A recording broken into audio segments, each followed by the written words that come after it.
जहां एक तरफ बंगाल के चुनाव में जो एग्जिट पोल है उसको लेकर बाढ़ सी आई हुई है। हर कोई एग्जिट पोल में बीजेपी की सरकार बनता हुआ दिखा रहा है और ये बता रहा है कि ममता बनर्जी को बंगाल के लोगों ने पसंद नहीं किया है और जो एग्जिट पोल है वही एग्जैक्ट पोल हो जाएगा, इसका दावा हर कोई कर रहा है। लेकिन सबके बीच राजदीप सरदेसाई का एक ट्वीट सामने आया। उन्होंने लिखा है कि interesting, pollstar Pradeep Gupta of Axis My India says he would not release any exit poll on West Bengal, claimed too many of those surveyed were not willing to speak on their voting preference। जी हां, मतलब यह है कि दिलचस्प बात यह है, राजदीप सरदेसाई लिखते हैं कि पोल स्टार प्रदीप गुप्ता जो एक्सिस माई इंडिया के मालिक हैं, उन्होंने पश्चिम बंगाल को लेकर कोई एग्जिट पोल जारी नहीं करने का फैसला किया है, क्योंकि उन्होंने सर्वे किया कई लोगों से, तो बहुत लोग बता नहीं रहे थे। बहुत सारे लोगों ने वोटिंग रुझान के बारे में जो बात करनी चाहिए वो बात भी नहीं की। इससे डाटा में अविश्वसनीयता पैदा हो गई और इसी वजह से उन्होंने ये कदम उठाया है। प्रदीप गुप्ता जो एक्सिस माई इंडिया के प्रमुख हैं, वेस्ट बंगाल को लेकर बेहद दिलचस्प और असामान्य फैसला उन्होंने कर दिया। उन्होंने अलग अलग राज्यों के पोस्टर तो जारी कर दिए, एग्जिट पोल भी जारी कर दिए, लेकिन बंगाल को लेकर खामोश हो गए। ये वही प्रदीप गुप्ता हैं जो कई बार एग्जिट पोल में तमाम बढ़ा चढ़ा के आंकड़े देते हैं और जब नतीजे आते हैं तो फिर वो रोने लगते हैं। वो शायद इस बार उनका फैसला यह है कि वो रोए ना, इसलिए उन्होंने बंगाल से परहेज कर लिया है। वो बीजेपी समर्पित सर्वेयर के तौर पर जाने जाते हैं कि भाई बीजेपी को ज्यादा से ज्यादा श्रद्धा के मुताबिक दे दी जाएं सीटें, लेकिन इस बार उन्होंने कुछ दूरी बनाने की कोशिश की है कि ममता बनर्जी के भी बुरे ना बने और बीजेपी के भी बुरे ना बने। उन्होंने घोषणा की है कि पश्चिम बंगाल के लिए कोई भी एग्जिट पोल जारी नहीं करेंगे। भारतीय चुनावी राजनीति में खासकर इतने बड़े और संवेदनशील राज्य के लिए चुनावों के दौरान ऐसा निर्णय बहुत कम देखने को मिलता है।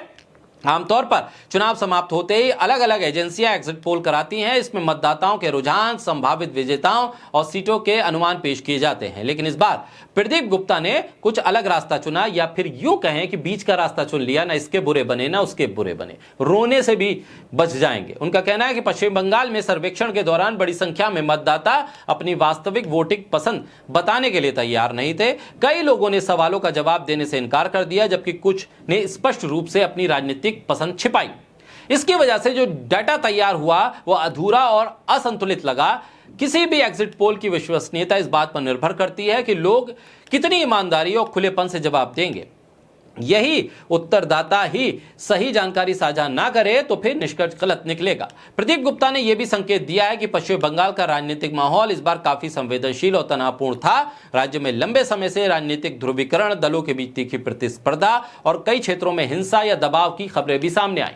ऐसे माहौल में आम मतदाता खुलकर अपनी राय व्यक्त करने से हिचक सकता है। कई लोगों को यह भी डर हो सकता है कि उनकी राजनीतिक पसंद सार्वजनिक होने पर सामाजिक, राजनीतिक या व्यक्तिगत असर उन पर पड़ सकता है।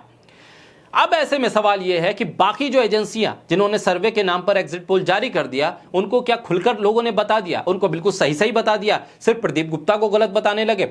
अगर प्रदीप गुप्ता का दावा सही है तो इसका मतलब यह है कि दूसरे सर्वे भी सही डाटा नहीं दे रहे हैं, वो गलत जानकारी के आधार पर एग्जिट पोल में भी खेल कर रहे हैं। यही कारण है प्रदीप गुप्ता ने कहा है कि केवल संख्या दिखाने के लिए एग्जिट पोल जारी करना उचित नहीं होगा।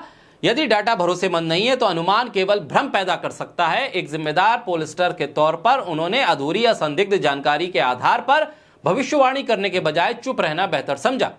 यह फैसला उनकी पेशेवर ईमानदारी को दिखाता है या फिर वो बीच का रास्ता देख रहे हैं। आज के दौर में जब एग्जिट पोल केवल टीआरपी, चर्चा और राजनीतिक बहस का जरिया बन गया है, ऐसे में एक बड़ा पोल स्टार कह दे कि हम ये नहीं दिखाएंगे क्योंकि डाटा विश्वसनीय नहीं है, तो फिर ये भी बात सामने आती है कि बाकी लोग जो दिखा रहे हैं वो भी लोगों के साथ धोखा कर रहे हैं।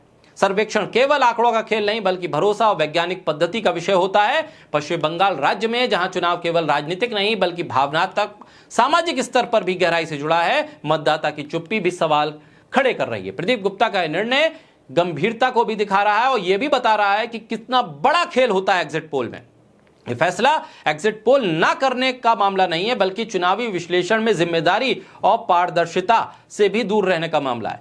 जब ये राजदीप सरदेसाई ने ट्वीट किया तो प्रशांत भूषण ने रीट्वीट करते हुए लिखा कि yes, because he can not tell the truth for fear of annoying Modi and BJP, and he does not want another edge on his face. If he predict a BJP win into 2024, he predict 400 plus for NDA then whip on camera। यानी 400 plus उन्होंने दिखा दिया था 2024 पे, और उसके बाद वो रोए थे। वो फिर रोना नहीं चाहते और बीजेपी को बढ़त दिखाने के बाद वो अपना चेहरा छुपाना नहीं चाहते।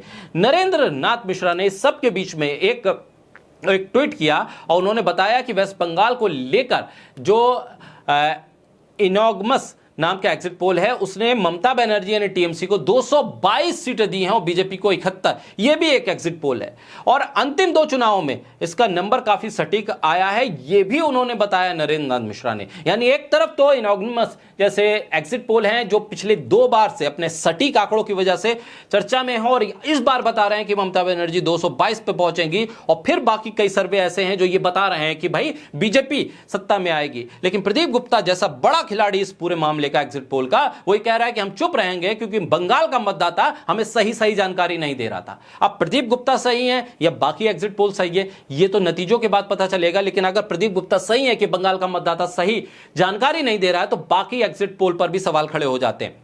और अगर प्रदीप गुप्ता सही जानकारी नहीं दे रहे हैं, बंगाल के मतदाता को लेकर सही नहीं बोल रहे हैं, तो इसका मतलब यह है कि प्रदीप गुप्ता अपनी फेस सेविंग कर रहे हैं, एक बार फिर रोने से बचना चाह रहे हैं और वो बीच का रास्ता निकाल रहे हैं कि ना इसके बुरे बने ना उसके बुरे।